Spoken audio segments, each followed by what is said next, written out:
Rain lashed against the glass walls of the Plaza Hotel, turning Manhattan's skyline into a blur of silver and gold. Inside the penthouse suite, Ethan Cole raised a crystal glass of champagne, the bubbles catching the glow of the chandelier above. Across from him, Sabrina Voss's company's seductive PR executive laughed softly, her red lips brushing against the rim of her flute. The air between them shimmered with danger, perfume, and betrayal. He had told himself it was just a night to celebrate the deal that made him a billionaire again. A harmless escape from the pressure, from the baby cries echoing in his mind. "To freedom," Sabrina whispered, clinking her glass against his. Her eyes glowed like molten amber.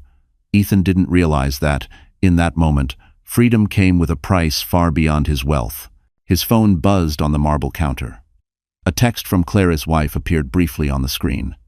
"The baby has a fever. Please come home." He turned it face down. Sabrina's hand slid over his. Music thumped faintly from the adjoining room. And outside, thunder cracked. Hours later, the suite was quiet, scented with champagne and regret. Sabrina slept soundly under silk sheets while Ethan stood by the window, watching lightning crawl across the city. For a fleeting second, he thought of Clara's gentle voice, her tired eyes, the way she used to whisper, "I believe in you," before every big meeting. But belief had long been replaced by ambition. He convinced himself he'd make it up to her tomorrow. When dawn broke, he left the hotel, his head pounding, his tie loose around his neck. The streets of Fifth Avenue gleamed with morning rain. He stopped at a Starbucks, ordered a black coffee, and stared at his reflection in the glass-door expensive suit, hollow eyes, a stranger staring back. By the time he reached his penthouse, the air felt wrong. Too quiet. No lullaby from the nursery. No scent of baby lotion or fresh coffee. His gut twisted. "Claire?" he called out, his voice echoing off the walls. Silence. Then he saw at the crib, empty. The baby's blanket folded neatly on the rocking chair. His heart pounded as he noticed the envelope on the counter, her handwriting painfully familiar. He tore it open. Inside was a single page and the house key. The words were short, trembling, but clear. "Last night, while you were with her, our son's fever hit 103. I waited for you. I finally understood I was waiting for a man who doesn't exist." The key slipped from his hand, hitting the marble with a sharp, hollow sound. Rain streaked the window like tears. His phone buzzed again, Sabrina texting. Last night was unforgettable. Ethan sank to his knees, realizing the truth too late. His wife and newborn were gone, and so was everything that ever made him human. The elevator doors slid open to silence. Ethan stepped inside his Manhattan penthouse, a space once filled with warmth, laughter, and the soft hum of a baby's lullaby. Now, it felt like a mausoleum. The scent of baby powder lingered faintly in the air, mixing cruelly with the sterile chill of the marble floors.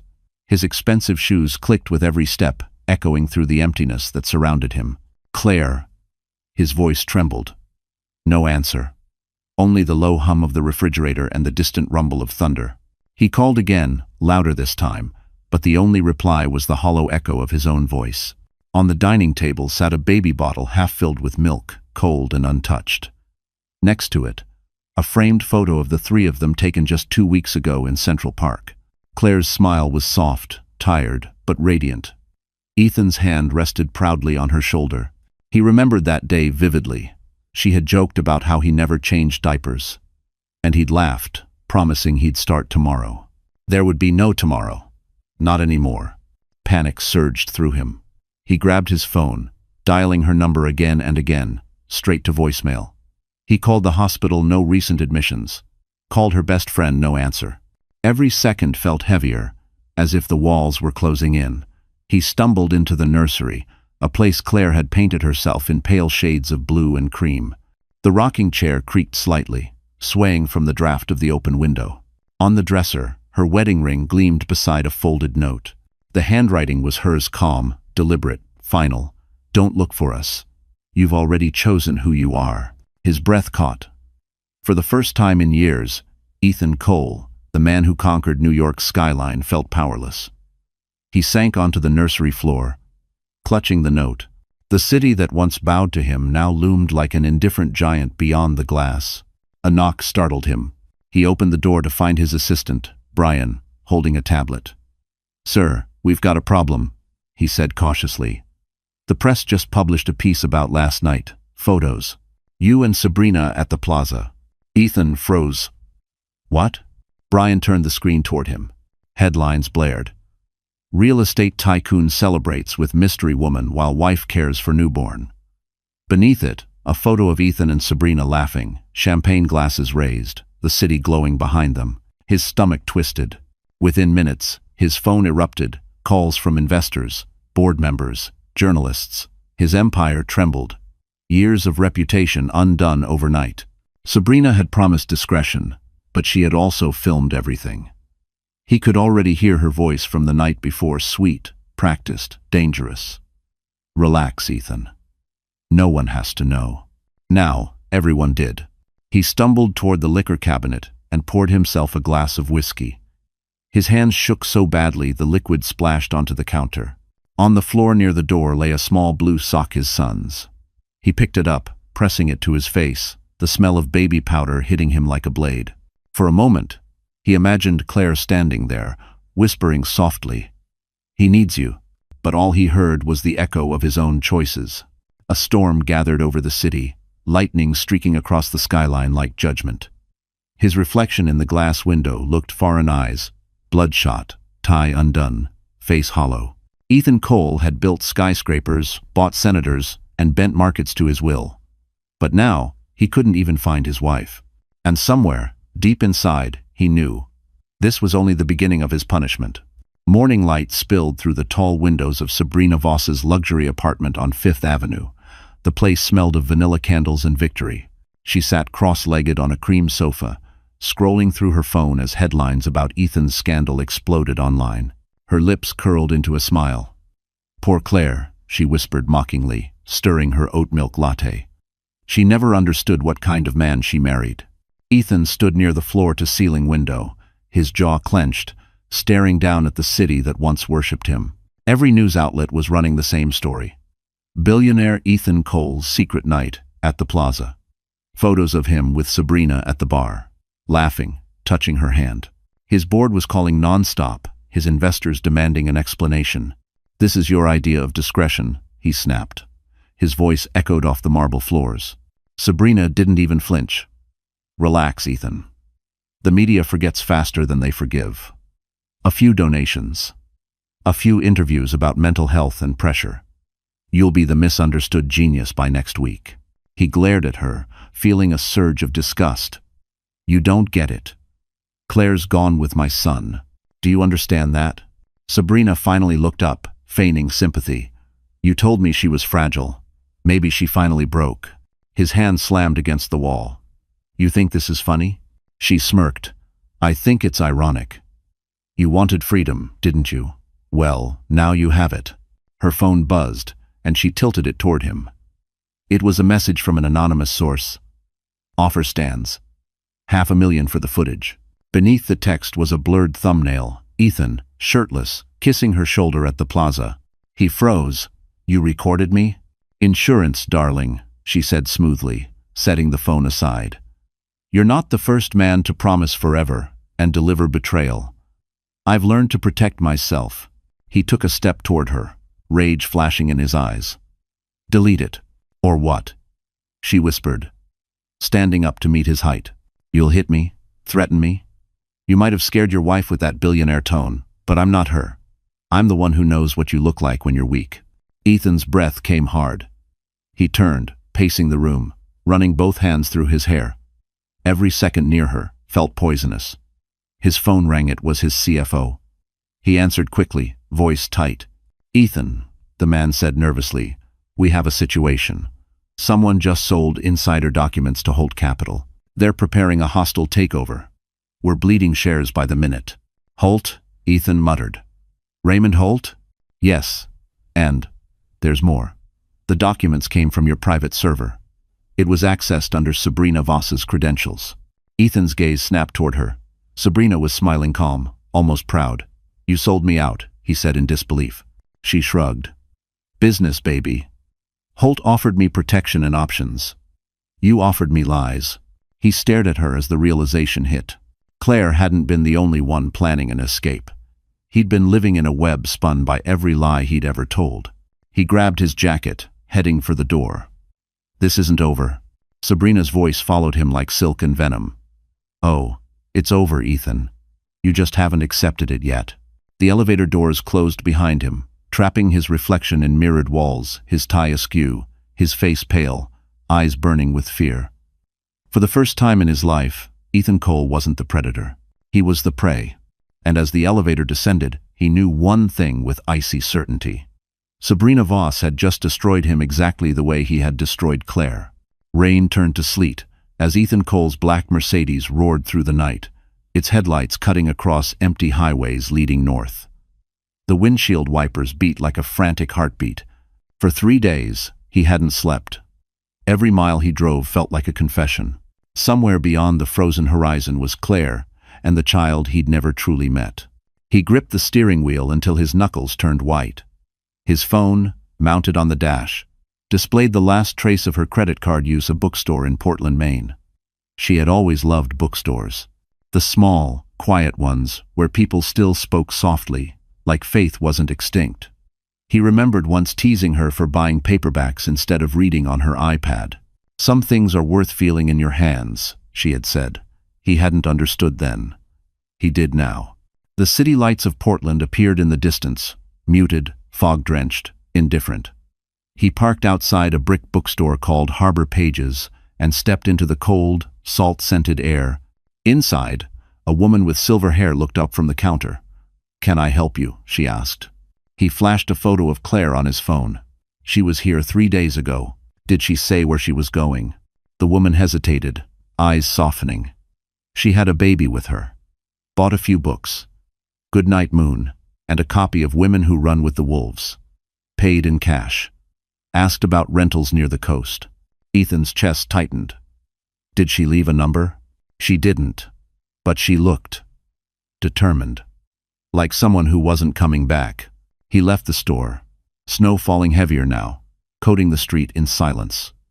The PI he'd hired called a few minutes later. "Cole, you won't like this," the man said. "Your wife's car was found abandoned outside Rockport. No sign of her or the baby. Just this." Static crackled before Ethan heard it, a baby crying, faint but real.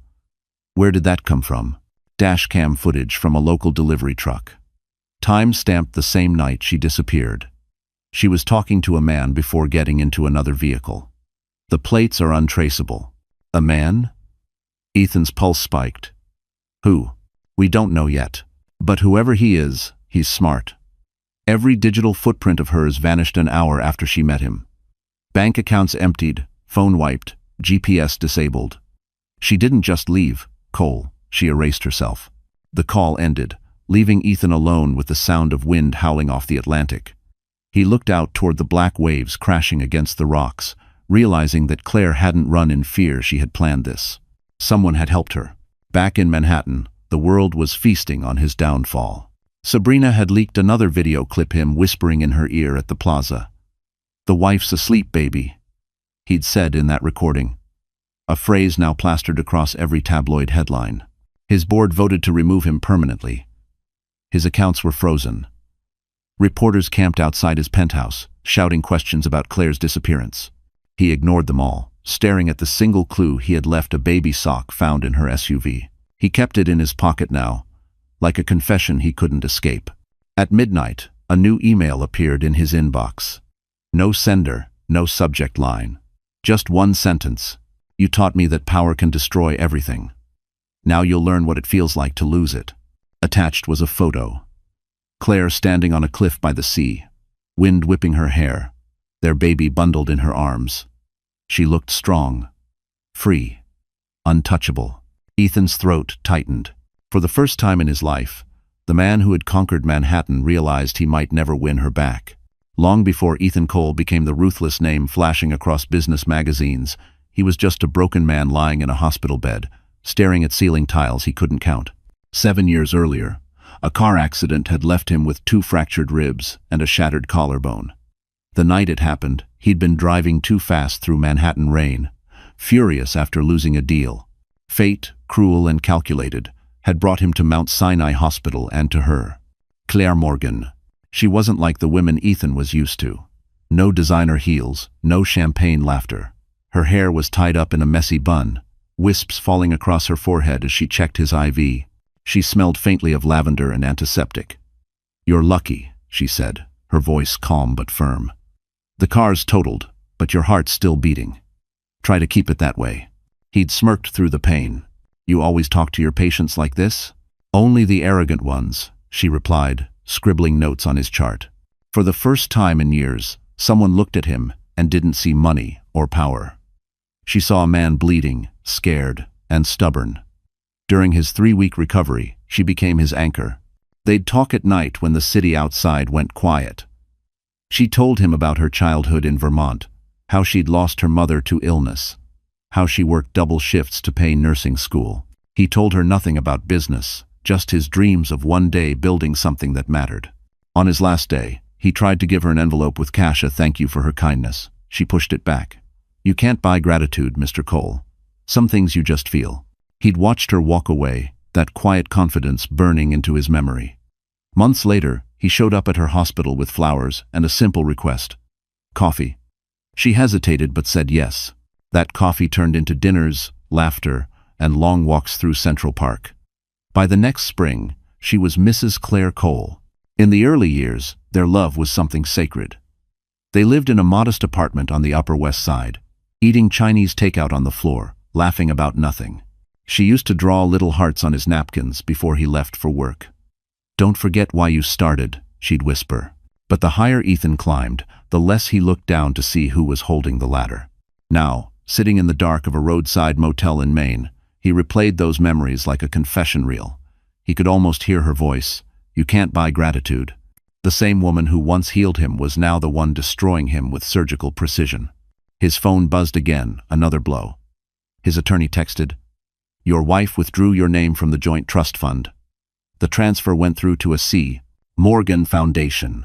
He stared at the message, realization sinking like ice. That was her maiden name. She hadn't run away. She had rebuilt her identity.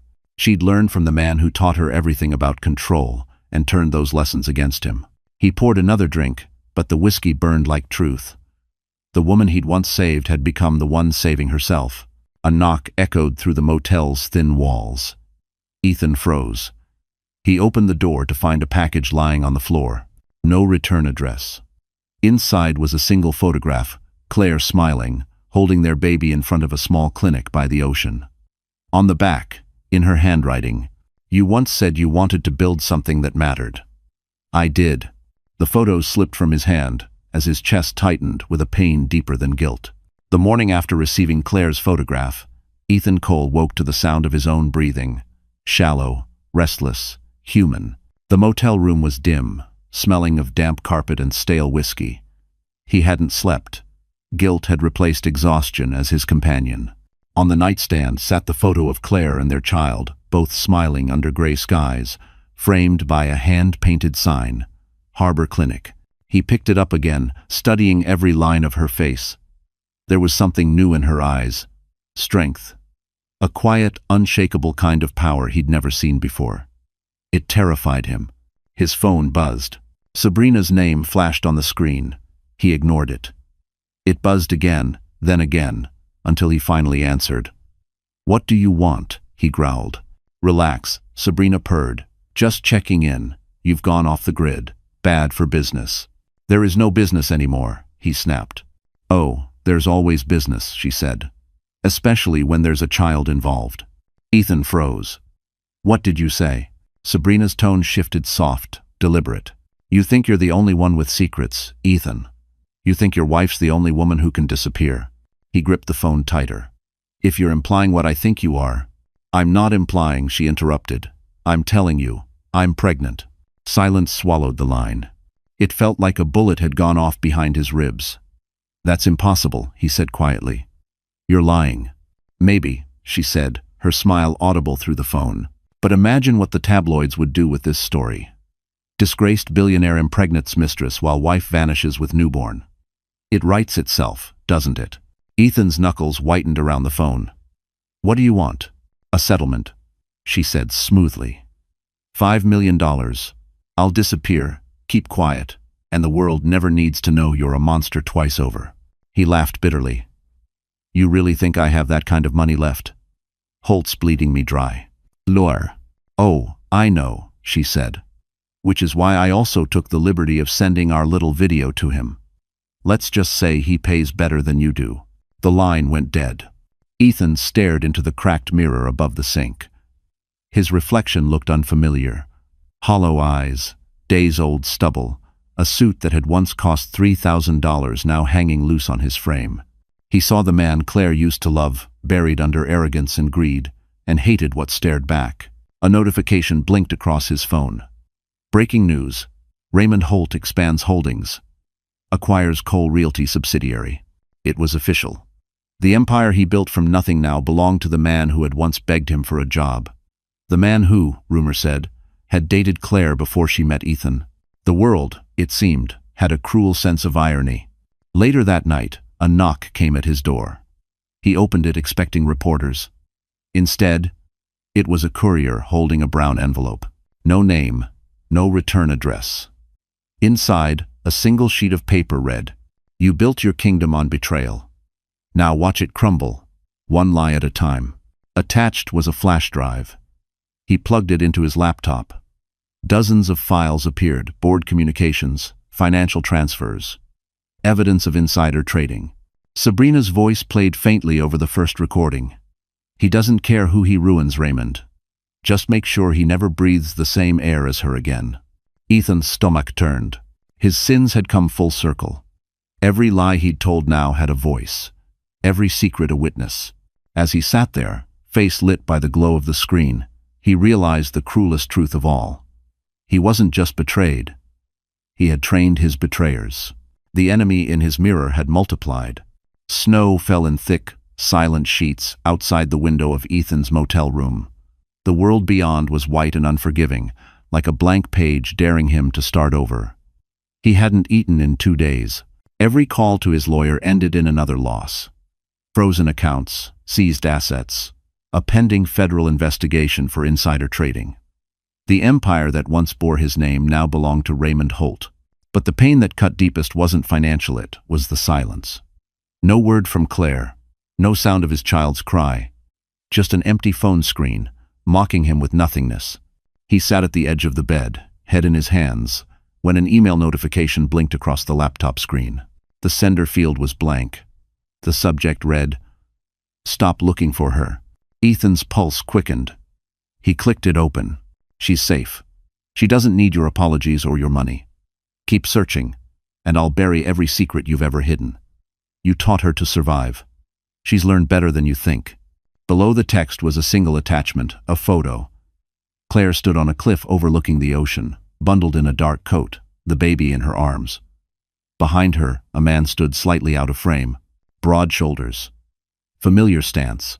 Ethan zoomed in until his heart stopped. It was Michael Reed, Claire's older brother. Memories hit like shards of glass. Michael had been there the night Ethan proposed, shaking his hand reluctantly. He'd been at their wedding, whispering to Claire during the vows, "Don't let him turn you into a trophy." Ethan had brushed it off, calling him overprotective. Now, that same man was holding his wife's life in his hands. The phone rang, vibrating violently against the nightstand. A blocked number. Ethan hesitated, then answered. "Still trying to play savior," a deep voice said. "Michael, where is she?" Ethan demanded. "You don't have the right." Michael cut him off. "I have every right. You lost yours when you chose a hotel room over your family. You don't understand." Ethan shot back. "I made a mistake." "No," Michael interrupted coldly. "You made a pattern." Ethan's throat tightened. "Please, I just want to see my son." There was silence on the line. Then Michael's voice softened, almost pitying. "Your son doesn't need to see what a man looks like when he's destroying himself. Claire built something here. She's helping people again. She's happy." Ethan pressed his hand against his forehead. "If she's happy, then why the threats? Why the games?" "Because you don't give up, Ethan. You never have. So I'm giving you a reason to." "Oh, what do you mean?" "You remember the charity fund you used to move offshore accounts? The one under Holt's name?" Ethan froze. "That's sealed. Not anymore, Michael said. I have copies of everything. You follow her again, I'll leak it to every outlet in the country. Holt, Sabrina, the SEC, everyone will see what kind of man you really are. Ethan felt his stomach twist. You're blackmailing me? No, Michael said. I'm protecting her. Someone should have. Long ago. How does? The line went dead. For a long moment, Ethan just sat there, staring into the darkness.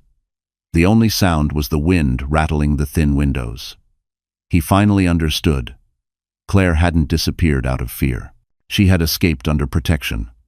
She had allies, people who'd learned how to fight the monster he'd become. Outside, a black SUV idled across the street. A silhouette sat inside, watching. Ethan moved to the window, but before he could blink, the vehicle's headlights flared, and it drove off into the snow. He realized then that Michael wasn't bluffing. Claire was somewhere close, and every step Ethan took toward her would bring him face to face not with her forgiveness but with his own destruction. Manhattan looked crueler in winter light, sharp, metallic, soulless. Ethan Cole walked into his former office on Park Avenue like a ghost, returning to the scene of his own execution. Cameras flashed outside the revolving doors. Reporters shouted questions about bankruptcy, betrayal, and missing wives. He ignored them all. Inside, the marble lobby that once bore his initials now displayed a gleaming silver plaque. Holt Capital Realty. Raymond Holt had officially won. The receptionist, a young woman who once jumped to her feet when Ethan entered, now avoided his eyes. Mr. Holt isn't available, she murmured. Ethan smirked bitterly. He will be. Shen. He pushed through the glass doors of the executive boardroom. Holt stood at the head of the table, his salt and pepper hair immaculate, his expression calm. Beside him sat Sabrina Voss, draped in crimson silk, crossing her legs like she owned the world. Ethan, Holt said, his tone smooth. What a surprise. To what do we owe the pleasure? You sold me out, Ethan hissed. You used her to destroy me. Sabrina's smile widened. Correction. You destroyed yourself. I just gave the world a front row seat. Holt chuckled softly. Don't be dramatic. It's business. You made enemies, Ethan. I just gave them an invitation. Ethan slammed a folder onto the table. You think this is over? I know about the offshore accounts, the tax shelters, the backroom deals. Ah, Holt interrupted, raising an eyebrow. Those accounts no longer exist. Your wife's brother made sure of that. Ethan froze. Michael? Holt leaned forward. He's sharper than you ever gave him credit for. A very capable man. Claire was smart to trust him. The room tilted. For a moment, Ethan couldn't breathe. They all knew. Claire, Michael, Holt, Sabrina. They'd built a fortress of revenge around him, brick by brick. Sabrina stood and sauntered over, her perfume suffocating. You should have seen her, Ethan, she said softly. She didn't cry, didn't scream. She just smiled. Told me she hoped I'd enjoy cleaning up the mess you left behind. When? He stared at her, eyes burning. What do you want? Honestly, she whispered. I already have it. At that moment, Holt tossed a file across the table. You're finished, Cole. There's an active warrant for financial misconduct. I've already spoken to the SEC. When they come for you, I suggest you cooperate. For the child's sake. The child. The word hit him like a hammer. Ethan grabbed the folder and stormed out. His world, the skyline he'd conquered, was crumbling faster than he could comprehend. Outside, the wind cut through his coat as he walked down Fifth Avenue, the city lights blurring into streaks of gold and gray.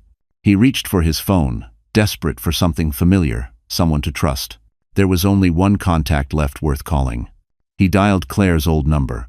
To his shock, it rang once, then connected. A breath on the other end. No words, just the faint sound of ocean waves. Claire, he whispered. Please. Just tell me you're safe. Silence. Then, quietly, a voice that wasn't hers. Michael. I warned you, he said. Now it's too late. The line went dead. Moments later, Ethan's phone buzzed with a new message. No number. No name. Just a video. He clicked play. Sabrina, sitting in a hotel suite, toasting champagne toward the camera. Congratulations, Ethan, she said. You just lost everything twice. Ho. The clip ended with a sound that chilled him, a baby crying faintly in the background. His blood ran cold. The walls of Manhattan, the empire he once ruled, now felt like a prison closing in. Every path he took led him deeper into the trap he'd built himself. And this time, there was no one left to blame. The ocean in Rockport was the color of pewter that morning, calm but cold, the kind of stillness that carried its own warning. Claire Cole stood by the window of a small seaside cottage, cradling her baby in her arms, as gulls wheeled above the cliffs. The wind rattled the glass panes, but inside the cottage it was warm, filled with the faint smell of salt, milk, and the cedar crib Michael had built by hand. For the first time in months, she could breathe. No cameras, no secrets, no Ethan. The little boy, named Noah, slept soundly against her chest, his soft breaths matching the rhythm of the waves. Claire traced the tiny curl of his hair and whispered, "You're safe now." Her voice trembled as if speaking the words might make them true. Life in hiding had become a strange kind of peace. The town was small, the kind where everyone nodded but never asked questions. To the locals, she was Miss Morgan, a quiet nurse who'd opened a free clinic for fishermen's families. She spent her mornings tending to children with frostbitten cheeks and her evenings watching Noah dream beside the fireplace. On the table near the window lay a copy of Women Who Run with the Wolves and a half-empty Starbucks cup brought from Portland, small tokens of the world she'd left behind. Every night, she wrote letters she would never send. Letters to Ethan. Letters to the woman she used to be. "You once said we could survive anything. You lied. But maybe your lies gave me the courage to save our son." She folded the letter neatly, adding it to a growing stack inside a wooden box. Then she looked out at the horizon. The same horizon Ethan would have to cross if he ever found her. Michael entered quietly, carrying a basket of supplies from town. His presence filled the room like calm water. "How's Noah?" he asked. "Sleeping," she said softly. "Like he belongs to the sea." Michael smiled faintly. "You should rest too." Claire shook her head. "Rest doesn't help when you dream of the past." He hesitated, watching her trace the window with her finger. "You did the right thing, Claire." He had everything: power, money, influence, but he never protected what mattered. "I don't want revenge," she murmured. "I just want peace." Michael sighed. "Peace comes when the guilty stop chasing you." But Ethan Cole doesn't know how to stop. As if summoned by his words, a shadow moved across the cliffs outside. A sleek black Mercedes was parked near the rocks, its engine off, the driver's side door slightly open. Claire's pulse quickened. "Michael," she whispered, stepping back from the window. He moved quickly, pulling her toward the back room. "Stay here. Don't open the door." She clutched Noah close, her heart hammering. Through the crack in the curtain, she saw Michael stride outside, the wind whipping his coat. He approached the car, peered inside, empty. Only a phone sat on the passenger seat, its screen cracked, still playing a faint audio loop, Sabrina's voice. "You just lost everything twice." "Sean." Michael cursed under his breath and threw the phone into the sea. When he returned, his face was pale. "They're watching again," he said. "We have to move." Claire swallowed hard. "How did he find us?" "He didn't," Michael replied. "Someone wants him to think he did." That night, after Michael secured the doors, Claire sat by the fire, rocking Noah slowly. The flames flickered over the letter she held, one she hadn't written yet. "If you ever find this, Ethan, I hope you've learned what love costs when it's built on lies." Outside, the tide rose higher, erasing footprints in the sand. The past was coming for her. But this time, she wasn't the one who would run. The city that once worshipped Ethan Cole now treated him like a ghost. His penthouse had been seized, his name erased from the skyline he built, and his face plastered on financial scandal headlines. Each morning, tabloids outside courthouse steps shouted his new identity, the fallen king of Manhattan. But Ethan barely noticed. He spent his days in a rented studio overlooking the East River, his nights drowning in silence. He didn't drink anymore. The whiskey bottle stood unopened on the counter, like a relic of another life. Instead, he wrote. Every night, when the noise in his head got too loud, he sat at his desk and wrote to Claire. The first letters were angry, desperate apologies mixed with pride. "You took everything, Claire. But maybe you were right to." Then came regret. "I was there. but I wasn't present. I thought providing was the same as loving. I thought success could fill the spaces where love once lived. And finally, sorrow. I don't deserve to see him grow up. But if he laughs like you, if he has your eyes, then maybe there's still something good left in me. He never mailed any of them. The stack grew thicker, tied with a piece of string, sitting beside a single framed photo, Claire and him at their wedding, sunlight spilling through the chapel window. One evening, while he was writing, his laptop pinged with a new message. It was from a therapist he'd been referred to after the court hearings. Dr. Eva Moreno, grief and rehabilitation specialist. Their sessions began online, her voice calm and deliberate. "You're not being punished by others, Mr. Cole," she said once. "You're being punished by your own reflection." Ethan had stared at the screen for a long time before replying, "Then how do I forgive what I see?" Dr. Moreno smiled gently. "By rebuilding, piece by piece. You once built towers for money. Build something now for meaning." That night, he opened one of his old boxes, filled with awards and newspaper clippings, and fed them into the fireplace. Watching the flames devour his legacy, he whispered, "This was never worth her. Bon." But just as he began to feel something close to peace, the past clawed its way back. His attorney called. "Ethan, you should see this," the man said. "A journalist from the New York Chronicle is preparing an expose about Claire's new foundation. They're linking her funding to the accounts you once used offshore." Ethan's breath caught. "That's impossible. She doesn't even know about those. That's the problem. Someone's feeding them information. If this breaks, she'll lose everything." Jew. For the first time in months, Ethan felt adrenaline course through him. The story wasn't about him anymore. It was about her. About the one person he still had a chance to protect. He opened his old encrypted files, tracing the digital fingerprints that had planted the story. The trail led back to a single name, Sabrina Voss. Of course. She wasn't done yet. Ethan grabbed his coat and his notebook of letters. There was only one person who could help him stop her now. Raymond Holt. And though Holt had stolen everything from him, he also hated Sabrina just as much. Before leaving, Ethan looked down at his last unfinished letter to Claire. "You once said I built towers for my ego. Now I'm building one last thing, redemption." He folded the page, slipped it into his coat pocket, and walked into the cold night. For the first time in a long while, Ethan wasn't running from his mistakes. He was running toward them. The letter would remain unsent, but his actions would speak louder. Ethan Cole hadn't stepped inside a corporate office in months, but the moment he entered Holt Capital's high-rise on Park Avenue, the old instincts returned, the straightened shoulders, the steady stride, the aura of control. Only this time, control was an illusion. The guards eyed him suspiciously.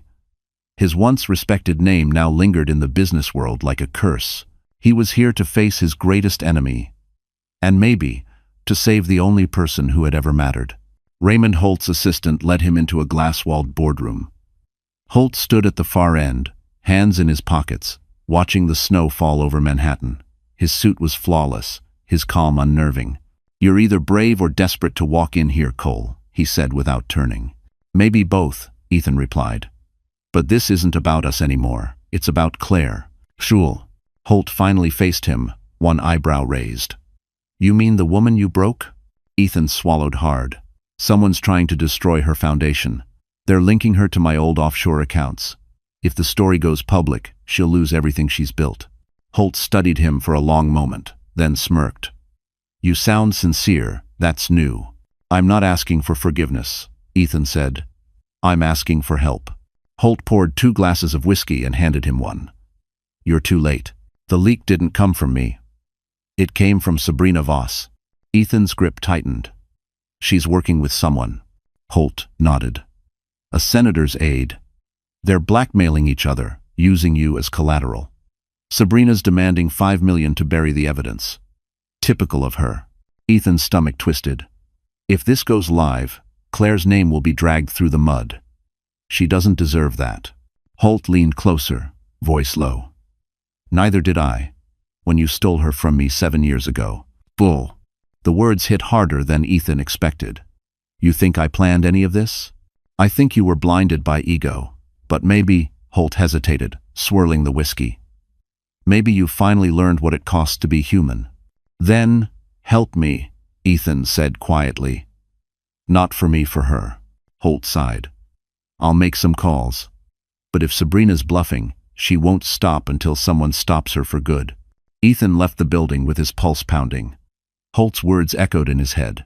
The streets were slick with ice, neon lights reflecting off puddles like fractured glass. He walked for hours, his mind spinning with guilt and fury, until his phone buzzed. A message. From Sabrina Voss. Still playing hero? Meet me at the Langham. Midnight. Bring what's left of your soul. He arrived at the hotel just before midnight. Sabrina was waiting at the bar, dressed in black, eyes gleaming like polished obsidian. You look terrible, she said, sipping her martini. Redemption doesn't suit you. He sat across from her. You're dragging Claire into this now. She has nothing to do with you. Sabrina leaned forward. Oh, but she has everything to do with me. You left me for her long before you ever slept with me. Ethan frowned. What are you talking about? I wanted to be the woman who could save you, she said, her voice trembling slightly, for the first time, almost human. But she already was. You just didn't notice until it was too late. Shabi. He stared at her, realizing that beneath the venom, there was truth. I'll pay you nothing, he said. Release the files, and I'll expose myself. The world will know I lied, I cheated, I ruined her. But I'll also make sure everyone knows you did too. Sabrina's smirk faltered. You wouldn't. I already have, he said, standing. Check your email. Her eyes flicked to her phone. The color drained from her face as she read the subject line, Confession of a Broken Man, by Ethan Cole. He'd leaked his own story to the press before she could. For the first time, she looked small. You just burned your empire, she whispered. Ethan nodded. Exactly. Now you have nothing left to hold over me. He walked out of the Langham without looking back, the sound of her shattering glass echoing behind him. Outside, the snow was falling again, but for the first time, it didn't feel cold. The storm rolled in from the Atlantic like punishment itself, violent, relentless, and deafening. The sky above the Maine coastline was a bruise of gray and silver, waves slamming against the cliffs with the fury of something ancient. In the small seaside cottage, Claire Cole held her son close as thunder rattled the windows. Each crack of lightning illuminated the walls, where shadows danced like ghosts of her past. Michael burst through the door, soaked to the bone. The bridge is flooding, he said, setting a lantern on the table. We'll lose power soon.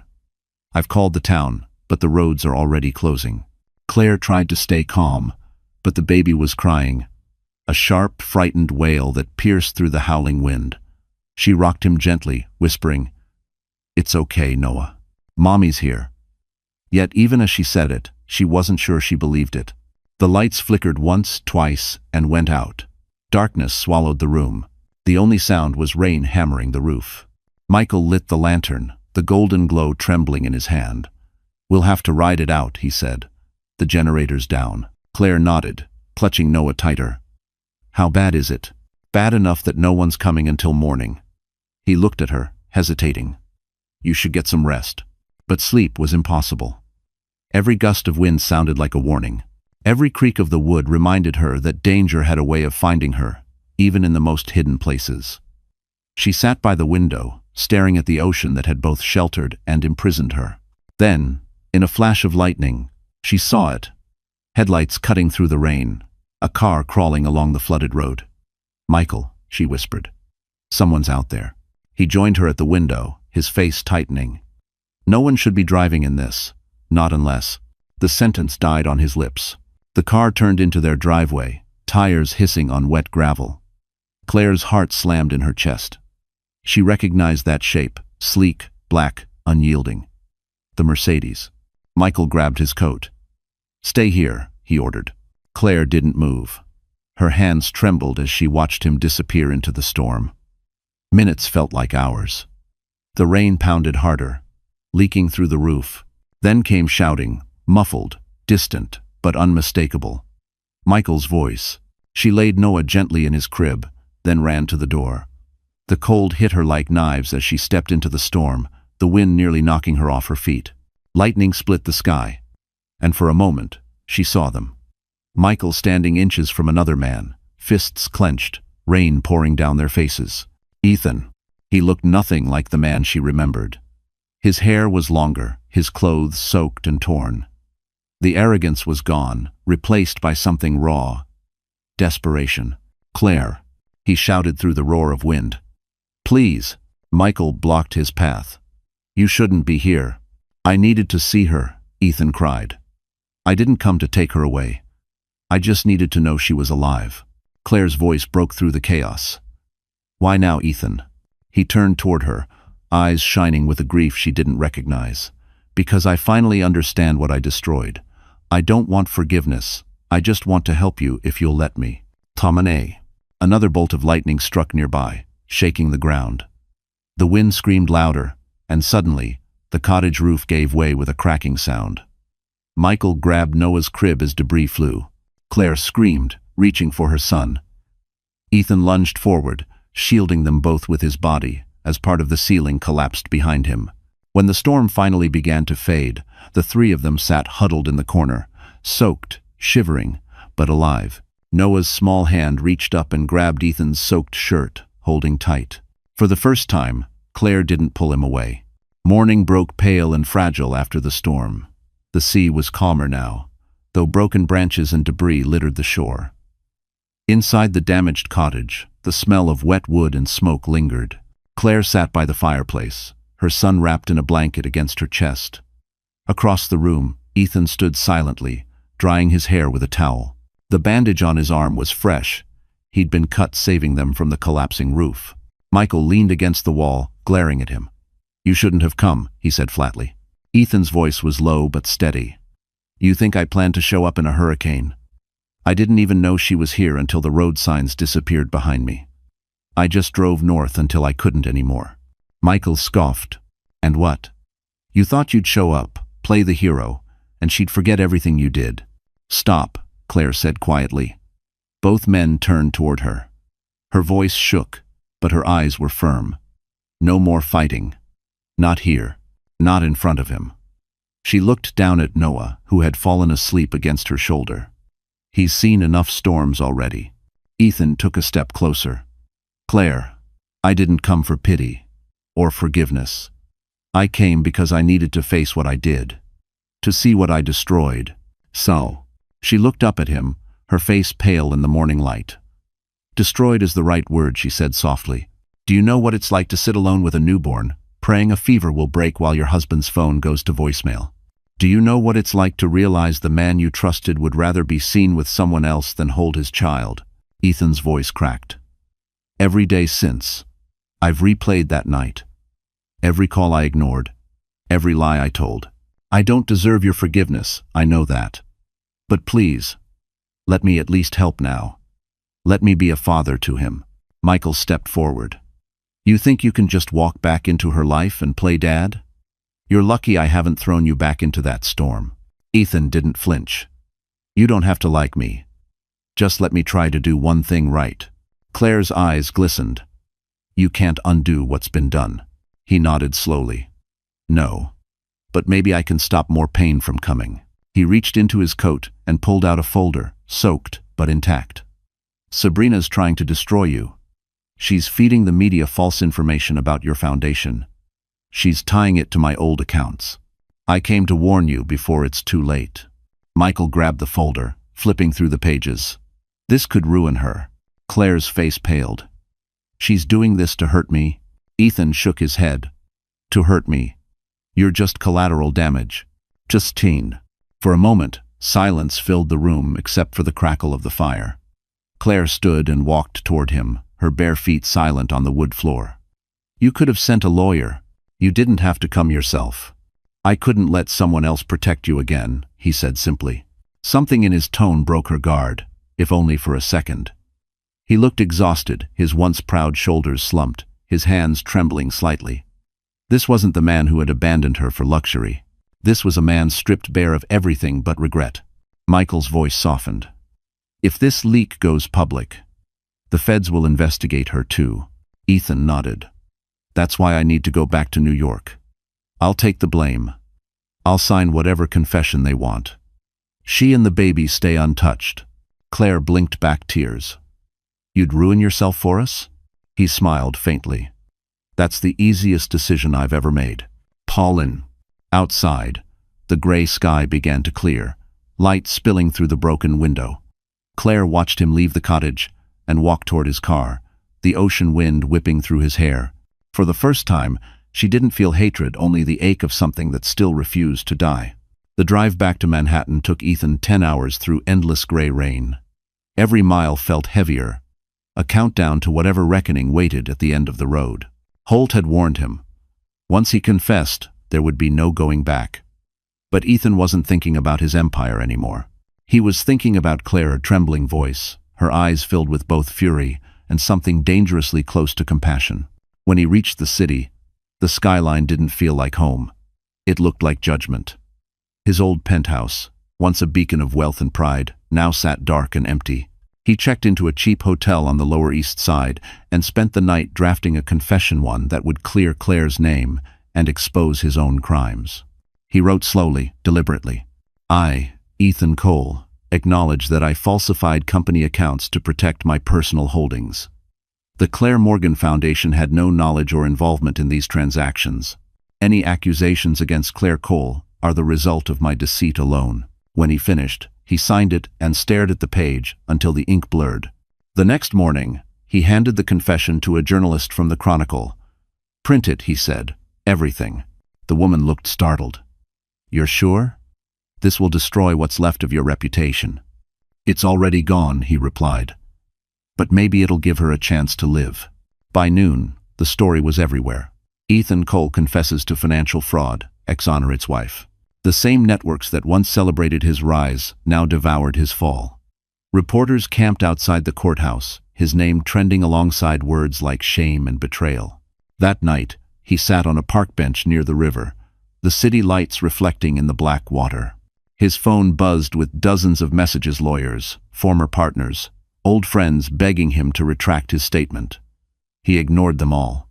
Then, one text appeared from an unknown number. You shouldn't have done this. M. Michael. Ethan hesitated, then replied, Tell her it's over, she's free. A few minutes later came the response. She already was.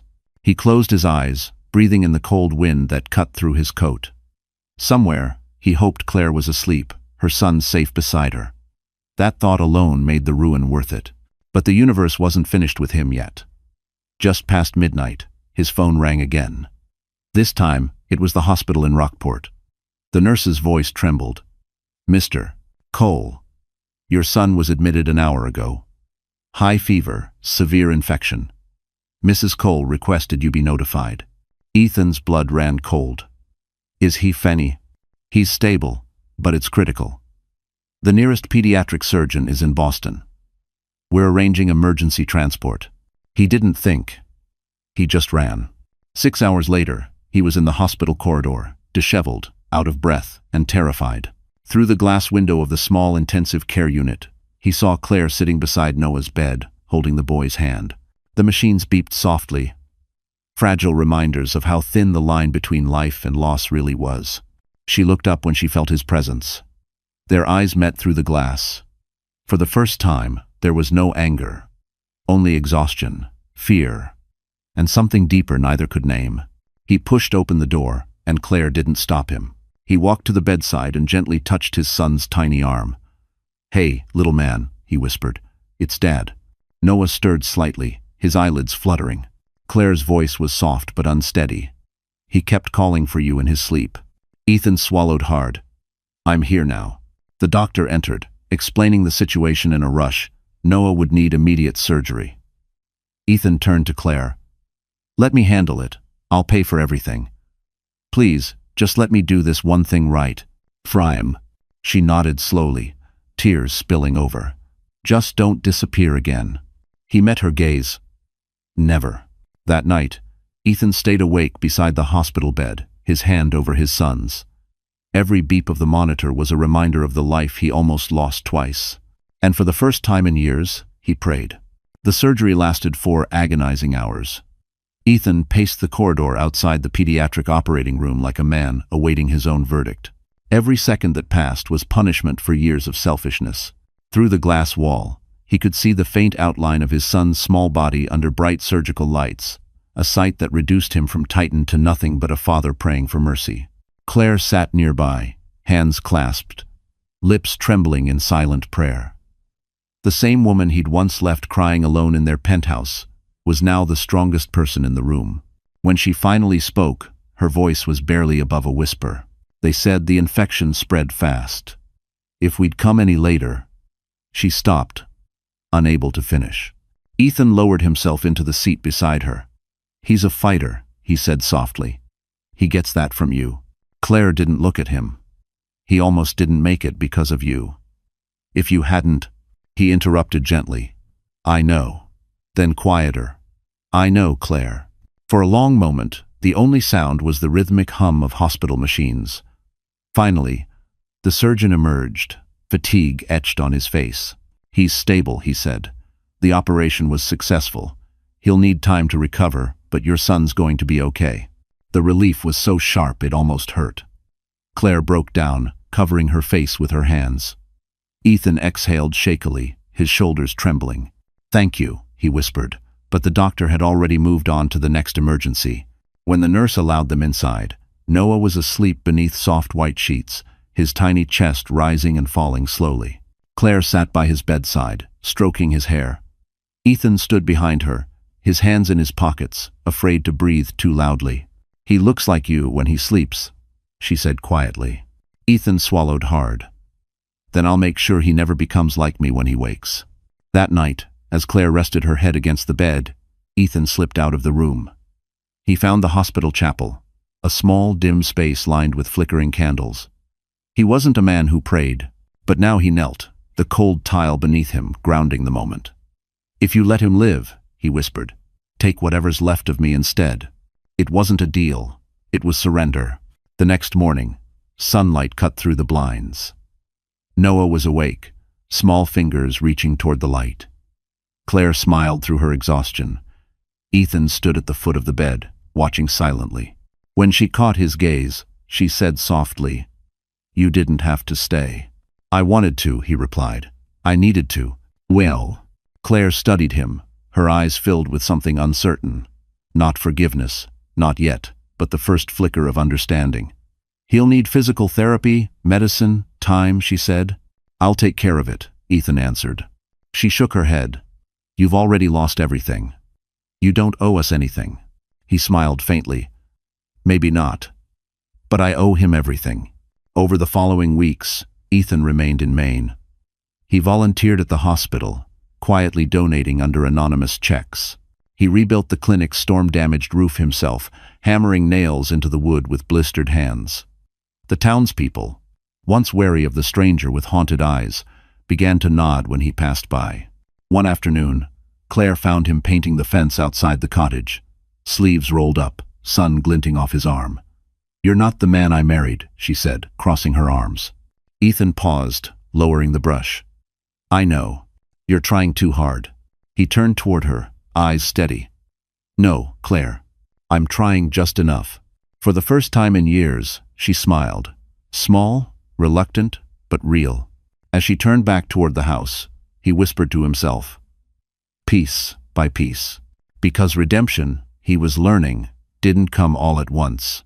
It came quietly, in the sound of a child's laughter, the weight of a hammer, and the slow forgiveness of a woman who once believed he was lost forever. The winter sun over Manhattan did little to warm the chill in the air. Ethan Cole stood on the courthouse steps, watching a crowd of reporters push forward like vultures circling the dying remains of his past. Cameras flashed, microphones thrust toward him, questions flying like shards of glass. "Mr. Cole, is it true you've surrendered your remaining assets? Did your mistress blackmail you? Are you still in contact with your wife?" He said nothing. Silence was his final defense. Beside him, his attorney whispered, "You don't have to face her in person. The deposition can be remote." Ethan shook his head. "No, I need to see it end." Inside, the courtroom was cold and sterile, filled with murmurs. At the defendant's table sat Sabrina Voss, immaculate as ever, but the glamour was cracking. Her once flawless skin was pale, her eyes rimmed red from sleepless nights. She wore confidence like a costume now, one she could no longer afford. When the judge entered, all noise died. The prosecution began laying out evidence, screenshots, emails, financial transfers. Sabrina's voice, recorded on a phone call, played through the speakers. "If he doesn't pay, I'll make sure his wife's foundation burns with him." A gasp rippled through the room. Even Sabrina flinched. Ethan watched her face carefully, but there was no satisfaction in seeing her crumble. Only exhaustion. She had been the mirror to his own worst self, greedy, manipulative, hollow. When it was his turn to testify, Ethan rose slowly. "I'm not here to destroy her," he said quietly. "We both built our lives on deceit. The difference is, I stopped." The judge raised an eyebrow. "And why should the court believe that, Mr. Cole?" "Because I've already lost everything worth lying for." Sabrina's attorney tried to counter, but the evidence was overwhelming. The leaked files, the blackmail payments, the offshore accounts under her name. It all painted the same picture. By the time the closing statements ended, Sabrina's mask had fully shattered. When the verdict came, guilty on charges of extortion and corporate fraud, she didn't cry. She just stared at Ethan, eyes glistening, lips trembling with something between hatred and sorrow. As the guards led her away, she turned to him and whispered, "You think you've won, but redemption doesn't erase who you were." He met her gaze calmly. "No, but it lets me start over." So, outside, the press swarmed again, but Ethan ignored them. He walked down the steps into the biting wind, the first flakes of snow drifting through the city. He passed a Tiffany window display, glittering rings under soft yellow light, and thought of Claire's wedding band, the one she had left on their kitchen counter the night she vanished. That evening, Holt called. "You made the right move," he said. "She'll serve time. The story's fading. Claire's name is clean again." "See, I didn't do it for headlines," Ethan said. "I know. But the world loves a redemption arc. People are already calling you the man who burned his empire to rebuild his soul." Ethan almost laughed. "I'm not rebuilt. Not yet." After hanging up, he looked out at the skyline glowing beneath the snow. He thought about Maine, the quiet waves, the little clinic, his son's laugh. For the first time, the city that once defined him felt small. A week later, a letter arrived at Claire's cottage. No signature, just a single sentence written in Ethan's handwriting. "She's gone. You're free." Claire read it twice, her fingers trembling. Then she folded it neatly and tucked it into the wooden box where she kept the unsent letters, her silent archive of everything they had survived. Outside, the tide rolled in gentle and steady. And somewhere miles away, a man walked alone through the snow, no longer running from his past, only toward the possibility of grace. Spring came late to New York that year. For months, the city had worn a coat of gray, but on this morning, sunlight spilled across the streets like a promise. Ethan Cole adjusted his tie in the mirror, almost not recognizing the man staring back. No longer the billionaire in tailored Tom Ford suits. No longer the tabloid disgrace. The newspapers now called him something different. The man who rebuilt with honor. It had been 6 months since Sabrina's conviction. 6 months since Ethan walked away from the world that worshipped money and applause. In that time, he'd sold his last property, liquidated what remained of his shares, and donated every cent to the Noah Foundation for Children's Health, named after his son. The board of directors of Mount Sinai Hospital had invited him and Claire to speak at the opening ceremony of the new pediatric wing. He hadn't seen her in person since Maine. Letters had replaced words, their messages slow and cautious, full of wounds stitched but not yet healed. Now, standing backstage in the gleaming marble lobby of the hospital, he felt his pulse quicken as the announcer said her name. "Please welcome Claire Morgan Cole, founder of the Harbor Clinic and co-chair of the Noah Foundation." Applause filled the hall. She stepped up to the podium, radiant in a simple navy dress, her hair falling loosely over her shoulders. She didn't look like the woman he'd left behind. She looked like the woman she was always meant to be. Claire began to speak, her voice steady, measured. "When we built this wing, it wasn't just about saving lives. It was about rebuilding faith in ourselves, in compassion, in the idea that people can change." She paused, then looked directly at him through the crowd. "Even the ones who've lost everything. The audience murmured softly. Ethan's throat tightened. For a moment, the world fell silent between them. When it was his turn, he walked up to the podium slowly, hands slightly trembling. "I've spent most of my life building things that touch the sky," he said. "Skyscrapers, companies, empires. But they all collapsed because I forgot what mattered on the ground. My wife reminded me, through her strength, her silence, and her mercy, that the greatest legacy a man can leave isn't made of steel or glass. It's made of forgiveness." There was no applause at first, only stillness, the kind that meant people were listening. Then the sound grew, wave after wave, until the entire room stood in ovation. After the ceremony, he found Claire standing alone by the hospital's rooftop garden. The city stretched out below them, bathed in gold. Noah played nearby with a nurse, laughing, the kind of laughter that once seemed impossible. "You spoke beautifully," she said without turning. "I meant every word," he replied. Claire looked at him, her expression unreadable. "People are calling you a hero now." Ethan shook his head. "Heroes don't destroy the things they love." She smiled faintly. "Maybe heroes are just people who learn too late but still try." They stood in silence, the wind brushing past them. Then she said, softly, "I didn't think you'd come today." "I had to," he admitted. "I needed to see the life you built without me." Claire turned toward him fully. "It wasn't without you, Ethan. It was because of you. Because losing you forced me to become someone stronger." Her honesty cut deeper than any insult ever could. Yet it also healed something in him. As the sun began to set, the three of them, father, mother, and child, stood together for the first time without fear. Claire reached out, her fingers brushing his hand. "He's old enough to understand someday," she said softly. "When he asks who you are, what should I tell him?" Ethan's voice was low, steady. "Tell him I'm a man who forgot what love was, and spent the rest of his life learning how to deserve it."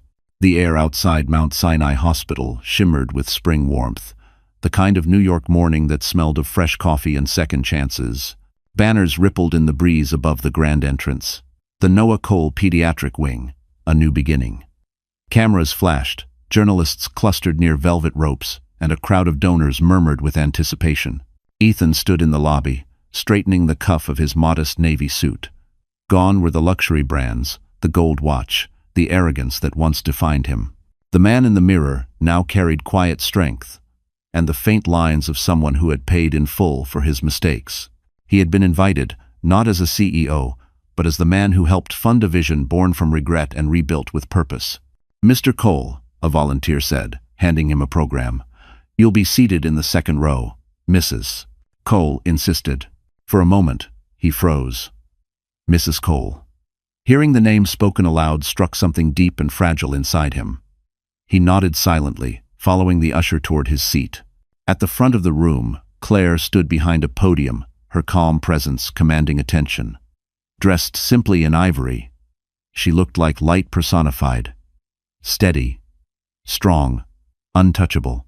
Her voice carried softly through the hall. "When this project began," she said, "it wasn't about redemption.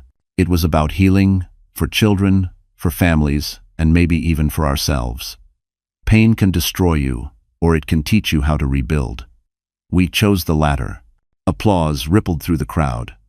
Ethan's chest ached with pride and shame intertwined. When it was his turn to speak, he walked slowly to the stage. Every camera lens followed him, the fallen magnate now standing where he had once only appeared in headlines of disgrace. He took a breath and faced the audience. "6 years ago," he began, "I thought success meant skyscrapers and profit margins. But when I lost everything, my company, my reputation, my family, I discovered what true poverty looks like. It's not about money, it's about meaning. And the woman sitting in the front row," he paused, his voice thickening, "taught me that meaning is something you build, not something you buy." The crowd was silent. Even the air seemed to hold its breath.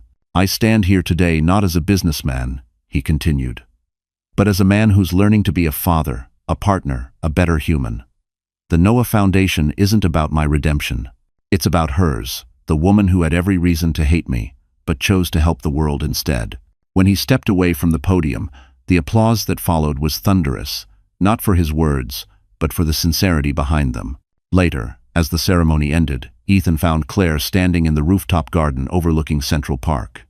The city stretched beneath them, golden in the fading light. Their son, Noah, ran along the path with a red balloon, laughing freely, unaware of the gravity surrounding the adults who'd once nearly destroyed his world. Claire turned as Ethan approached. "You did well," she said softly. He smiled. "You built this. I just followed your lead." Bah. For a moment, they stood in silence, the distance between them smaller than it had been in years. "You've changed," she admitted. "But sometimes I wonder if people really do. Or if they just learn how to hide their scars better." Ethan looked at her, eyes sincere. "I used to hide behind everything: money, power, pride. Now the scars are all I have, and maybe that's okay. They're proof I survived the person I used to be." Claire studied him, her expression unreadable. Then, quietly, she said, "You didn't just survive, Ethan. You grew." He exhaled slowly, as if her words alone had lifted the weight of years. In the distance, Noah's laughter echoed through the rooftop. Ethan looked at his son, then back at Claire. "You gave me a second chance," he said. "Not everyone gets that." She smiled faintly, eyes glistening in the twilight. "Then don't waste it." And for the first time in his life, Ethan didn't. The gala at the River Cafe shimmered against the Brooklyn skyline, the city lights glittering on the East River like fragments of a broken crown. It had been a full year since the opening of the Noah Foundation's pediatric wing, a year of quiet rebuilding, of boundaries and beginnings. Tonight, Ethan Cole stood on the restaurant's terrace, the hum of jazz and laughter floating behind him. He wore a simple black tuxedo, no designer logos, no excess, just a man waiting for a moment he wasn't sure he deserved. The event was a celebration of the Foundation's success. Hundreds of children saved, clinics funded across New England. But for Ethan, it wasn't about applause or photographs. It was about one person, Claire. He hadn't seen her since the hospital ceremony. Their letters had become rarer, their words careful, full of warmth, yet cautious, like two people afraid to touch old wounds. He didn't know if she'd come tonight. Part of him believed she wouldn't. The other part, the part that had learned to hope, believed she might. A gentle voice cut through his thoughts. "You still hate crowds, don't you?" He turned, and there she was. Claire stood framed in the soft glow of the terrace lights, her navy gown flowing like the river beneath them. Her hair was pinned back loosely, a few strands brushing her cheek. She looked timeless. Ethan's breath caught. "You came."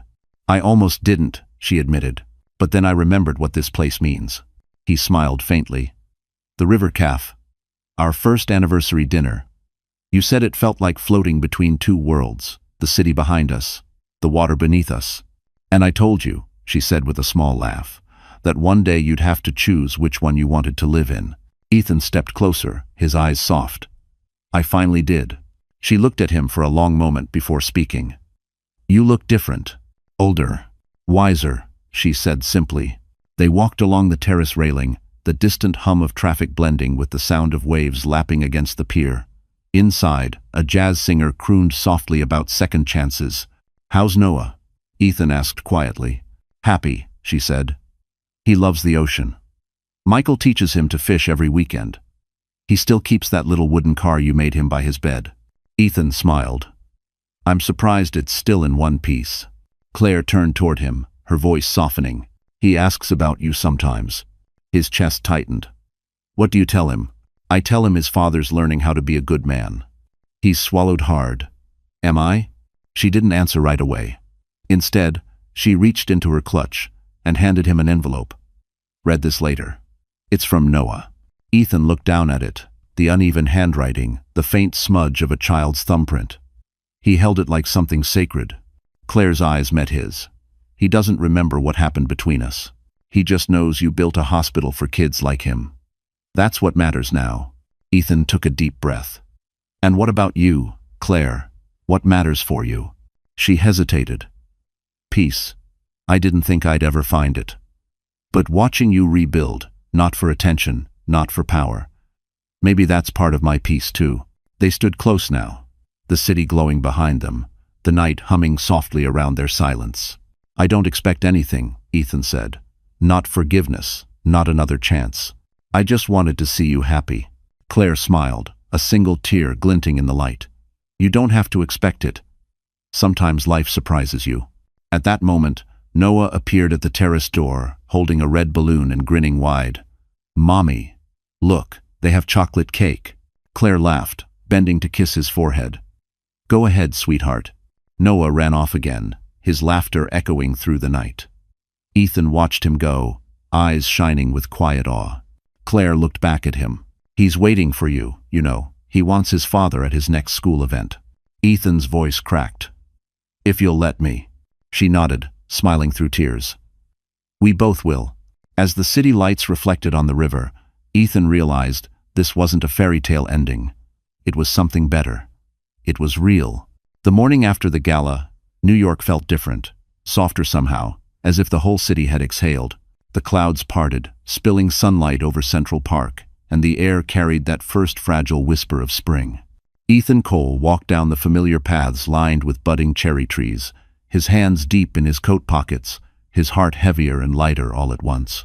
Ahead, near the lake, he spotted her. Claire sat on a weathered bench, her hair catching the sunlight, a paper cup of coffee in her hands. She looked peaceful, not the fragile peace that comes from running, but the kind born after surviving every storm.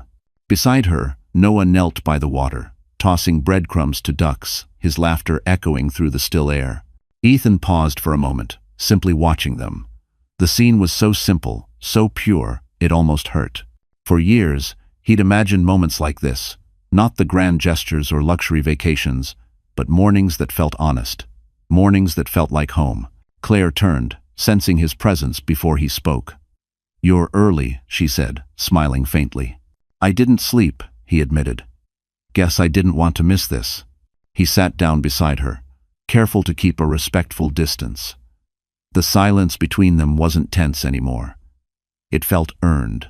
Noah turned around, waving excitedly. Dad, look. They follow me when I throw food. Ethan's chest tightened at the word Dad. It had been so long since he'd heard it without pain. You've got away with them, he said, his voice catching slightly. Claire smiled. He's got your patience. Ethan laughed quietly. You must be thinking of someone else. She sipped her coffee, eyes focused on the water. He doesn't know the details. He's too young. But he knows his father came back. I almost didn't, Ethan said honestly. There were nights I thought disappearing would be easier. Claire glanced at him, her expression soft but steady. Running is always easier, but harder to live with. He nodded. I spent years building towers no one remembers. And now, a single laugh from him feels like the only thing that matters. Claire looked at him for a long time, then said, You've changed, Ethan. Truly changed. I'm trying, he said. Every day. She exhaled, eyes glistening. Do you ever wonder what would have happened if that night hadn't broken everything? Ethan's voice was low. We'd still be pretending to be happy, and I'd still be too blind to know what I was losing. She smiled sadly. Maybe we had to fall apart to become who we were meant to be. The wind shifted, scattering petals from the cherry trees. Noah ran toward them, laughing as the petals clung to his hair. He threw himself into Ethan's arms, giggling. Dad, are you coming to my school show next week? Ethan held him close. Wouldn't miss it for the world. Bye. Claire watched them, her hand unconsciously brushing the spot on her finger where her wedding ring used to be. I don't know what the future looks like, she said softly. But I know this. I'm not angry anymore. Ethan looked up, eyes wide. You're not? She shook her head. Anger kept me safe. But forgiveness, it's what finally set me free. He couldn't speak. The weight of her words sank into him deeper than any punishment ever had. Noah tugged at Claire's sleeve. Mommy, can Daddy come home for dinner? She hesitated, then looked at Ethan. Would you? He nodded slowly, his voice breaking. I'd love nothing more. As they walked toward the park exit, sunlight glinted off the lake, turning the water to gold. Claire reached for Noah's hand. Then, after a pause, reached for Ethan's too. It wasn't a grand reunion. It was something far rarer, the quiet, trembling rebirth of trust. The house in Maine was quiet again, but not empty. The sea outside hummed its eternal rhythm. waves brushing against the cliffs as if whispering blessings. A year had passed since that morning in Central Park, the morning when forgiveness became more than a word. Now, life had found its own rhythm. Claire's clinic thrived. The town trusted her. And Ethan, against every odd, had stayed.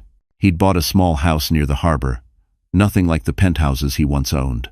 The walls smelled of cedar and paint. The floorboards creaked with character. Every morning, he woke before sunrise, brewed coffee, and walked to the pier with Noah. Sometimes they fished, sometimes they just talked about nothing. But for Ethan, each conversation felt like redemption carved into time. Claire arrived that morning with a basket of muffins and a soft smile. "You still don't lock your door," she teased, setting the basket on the table.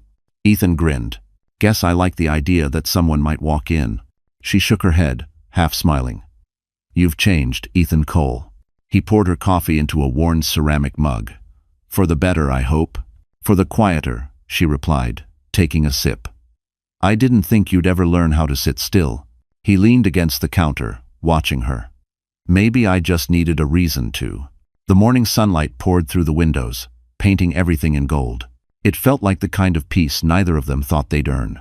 Later that day, they attended the annual town fair. Children's laughter mixed with the scent of caramel and salt air. Noah ran ahead with a wooden airplane in his hands, a toy Ethan had carved himself. Claire walked beside him, the distance between them smaller now, natural. "Remember when you couldn't stand small towns?" she asked, glancing at him. He chuckled. "Yeah. Now I can't imagine leaving one." Chazelle. As evening settled, the three of them stood by the shoreline watching the fireworks bloom over the water.